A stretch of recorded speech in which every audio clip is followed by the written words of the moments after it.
What's up, guys? It is I, once again, Yusuf Al-Sanad, and welcome to the 12th episode of the Movie Monday series created by Emily Boone. Please check her channel out. She's a really amazing YouTuber and one I'm proud to call my friend. The link for her channel is down below in the description box. But this week, guys, for the 12th episode of the Movie Mondays, we're going to be talking about my top 5 favorite science fiction movies. And the 5 films I chose for this list will go from number 5 to number 1 as usual. So here we go. At number 5, we have Terry Gilliam's 12 Monkeys. And 12 Monkeys is a very interesting science fiction movie because it stars Bruce Willis, who plays this man, James Cole, I believe his name is. He's sent back in time to find a cure to this disease which will be a threat to mankind, and then he gets into this mystery about a young boy and his mother, I believe, who gets shot, and he's trying to prevent that from happening, and it basically becomes a time loop, and he gets caught up with Madeline Stowe's character, who's a doctor. Madeline Stowe's character is James Cole's psychiatrist, and she's trying to help him out, but James is making it so difficult, especially when he escapes from his mental institution with help from Brad Pitt, who's in this movie. And man, Brad Pitt is awesome as usual. I had the biggest crush on Brad Pitt. I love him and his blonde hair so much. But they both escape, and Madeline's character tries to help Bruce Willis. And this kind of buddy between these two, this relationship, I relate to it a lot because I am James Cole. I am that crazy guy, and we're both bald. Yeah, I've been compared to Bruce Willis a lot of times. I don't know why. I guess being bald has its advantages, and I really love James Cole. He's a very fun character, and the fact that he's just a loony, I mean, this guy is just so crazy, especially him trying to prevent this murder of a young boy and his mother, and Madeline trying to tag along and trying to find help for him, and Brad Pitt doing his thing because he's Brad Pitt. He can do whatever he wants. And you have Christopher Plummer, who's also great in the movie. Christopher Plummer plays Brad Pitt's dad, and he's awesome. Terry Gilliam's a good filmmaker. I enjoy his movies a lot. Brazil, I'm not really into all that much, but I really do enjoy his movies, especially the Monty Python and the Holy Grail, and of course 12 Monkeys. I really love his work, and I really look forward to the next movie he makes. At number 4, we have the science fiction action film, The Matrix, which was directed, written, and produced by the Wachowski brothers, or now the Wachowski sisters, after they both had sex change operations. I really love The Matrix, guys. The Matrix is one of my all-time favorite movies, and also one of my all-time favorite science fiction films. I really love the action. I love the idea of these machines who are plugging in humans and using them as batteries. I love, of course, the characters of Neo, Morpheus, Trinity, and Cypher, that scumbag Cypher, and I also love Agent Smith. Oh my god. Hugo Weaving is chewing on the scenes. He is just so awesome to watch. He's like the scene stealer of the movie. And I love the fight between him and Neo, and how Neo is said to be the one. Morpheus claims that Neo is the one, and how he is to bring peace back to Zion, the last city of the human race. I love the idea that Thomas Anderson, or Mr. Anderson as Agent Smith calls him, is this average guy who's supposed to be the one, the hero who is to save Zion, and he is seen as someone who has a lot of potential but needs to unlock it and needs to hone his skills, especially when he meets Morpheus, Trinity. When you have action, when you have these ideas thrown in about the one and this war between humans and the machines, and you have these philosophical topics they bring up about man versus machine, all that kind of stuff, it makes this movie very compelling as an action film, as a drama, as a thrill ride of a movie with great ideas and themes you can ponder after the movie's done. And it's really interesting to watch, especially knowing that you have a good time watching the Wachowski sisters, The Matrix. And I love it, guys. I really do love it. it. At number 3, we have Ridley Scott's Blade Runner. And Blade Runner, guys, I won't lie, I really love this movie, but the first time I watched the film, I was bored to death watching it. I am not joking. I mean, this movie at first viewing is so boring. It really does not have that pace, you know, that fast pace like a lot of these science fiction movies do. And trust me, as slow as this movie is, and it can be very slow at times, this movie presents so many interesting ideas and themes like the Matrix, but taken to the more intellectual level. Those ideas and themes are what makes this movie so interesting and so captivating, guys. I mean, the idea of these artificial intelligence, the AI machines who are being retired because they have served their purpose, and they are meant to be retired by the Blade Runners, one of who is Rick Deckard, played by Harrison Ford, who's great in the movie. And I love how Rick Deckard is said to be a machine himself, an AI, and yet he's never really proven to be an android, especially when you have many people speculating of whether or not he is an android like the rest of the machines he's retiring. And then when he goes up against someone like Roy, who's played very well by Rutger Hauer. Rutger Hauer is so great in the film. He is not your typical antagonist or villain of the movie. No, he's not. He is someone like everyone else who's just wanting more life. I mean,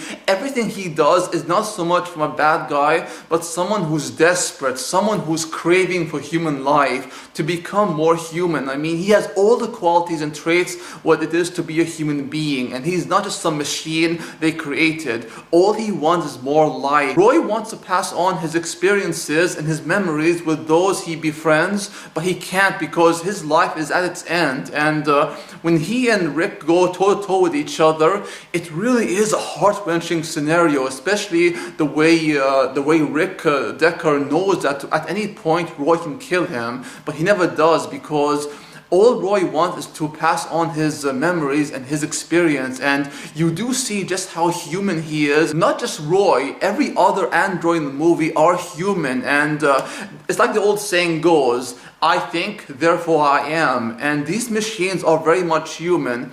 But what separates them from us is the fact that they have these gears inside them. They have like these circuits or whatever machines are made of, and that's what separates them. But other than that, they are human. They feel, think, and see and hear like us. So how are they any different than we are, you know? That's exactly why I love Ridley Scott's Blade Runner. It has an intelligent stories, very interesting, fascinating themes and ideas, a great mystery thriller involving Rick trying to find these replicants and retire them, and it's a very sad movie, especially when Rick connects with this female android who's played by Sean Young very well. I really felt for her, I felt for Rick, but there is a scene between Sean Young and Rick Deckard that will make people feel very uncomfortable and make them hate Rick. I don't blame them, guys, trust me. This scene isn't so graphic, but the idea and how Rick is basically throwing himself on Sean Young's character, I can see why it will make a lot of people upset. But aside from that scene, which I really think is not right, especially how it doesn't really fit well in the movie, and despite how slow the movie can be, and despite that one scene involving Sean Young and Harrison Ford's Rick Deckard, I do think that Ridley Scott's Blade Runner is a masterpiece, especially in the science fiction genre. It has a great story, interesting themes and ideas, a brilliant mystery thriller. Blade Runner will never be surpassed, guys. I can guarantee that, because as much as I love Alien, I'll get to that, Ridley Scott's Blade Runner is really a landmark in the science fiction genre, and it cannot be outdone. No, it can't. And at number 2, speaking of which, we have Ridley Scott's Alien. And guys, I made a thoughts reaction video on the upcoming Alien Covenant, which is the sequel to Ridley Scott's Prometheus. The link for that video is down below in the description box. Please do check it out. I love Alien because, like Blade Runner, Alien is a landmark in the science fiction genre, not on the same level as a Blade Runner, but still a great science fiction film that spawned on sequels and spin-offs like the Alien vs Predator series. I'm not a fan of those, but Alien is the movie that really brought us the alien creature, and how the making of this movie was just so intense, especially how people really felt genuine fear when they encountered the face hugger, and how when it popped out of Kane's abdomen, it was so frightening and so shocking. One of the actresses was actually shocked and she needed some help. help afterwards. You don't get that kind of reaction out of anyone, but her reaction really shows just how scary and intense this movie can be. Honestly, Alien is not just a great science fiction movie, it's a great horror film. I mean, when you have an alien on board the ship which is picking off the crew members involving Sigourney Weaver, Kane like I mentioned, and the android Ash, it's just a very scary experience knowing that the people are in this very claustrophobic environment and how this alien is picking them off one by one. It's so intense. I mean, the intensity is off the charts, and Ridley Scott did such an amazing job directing this movie. Ridley Scott's Alien embodies both science fiction and horror when done right, and guys, Alien is a masterpiece. It really is. And finally, at number 1 we have Spike Jonze's Her. Her is my favorite science fiction / romance film of all time because obviously I love love stories. I'm a huge sucker for love stories, whether in Shakespeare, whether by the works of Jane Austen or Emily Bronte. I really love the romance stories and movies and novels, all that kind of stuff. And this movie has such a beautiful, heartwarming love story between this man played by Joaquin Phoenix, Theodore, and this computer named Samantha, who originally was voiced by Samantha Morton, the English actress, but she was redubbed by Scarlett Johansson, and Scarlett Johansson does such a great job. I really love Scarlett Johansson and Joaquin Phoenix's chemistry when playing as Samantha and Theodore respectively. They are so sweet and so charming. The fact that a computer can have such emotions, a range of emotions actually, and she really feels genuine love for Theodore and she wants to get to know him. It is so cute to see Theodore and Samantha connecting. I mean, they really stole my heart.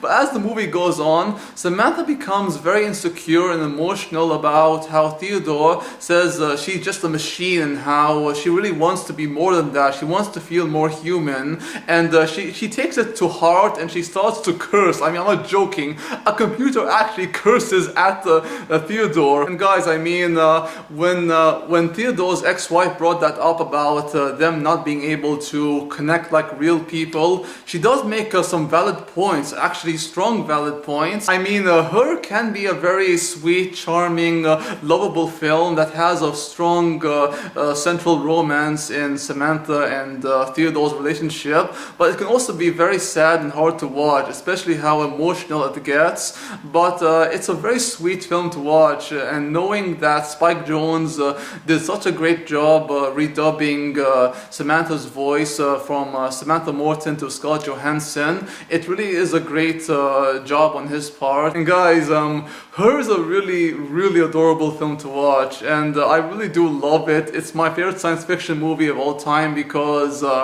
I love romance. I love very sweet relationships between friends, brother, sister, brother, sister, and I love any sort of relationship that has people connecting to each other. And this is one of the old classic boy meets girl kind of story, except the girl is a computer, and I love it, guys. I mean, it really captured my heart, and I recommend you all watch it. Spike Jonze is such a great filmmaker. I really love his work, and I do think you guys will enjoy this movie as I very well did. Well guys, that's the end of the 12th episode of the Movie Monday series. Please do check out Emily Boone and check out my other friend and fellow YouTuber Rachel Wagner. Both their links for their channels down below in the description box. And if you want to see more from me, please check out my gaming channel where I do Let's Play series, gaming content, all that kind of good stuff. Until next time, peace out, take care, adios, amigos, au revoir, and sayonara.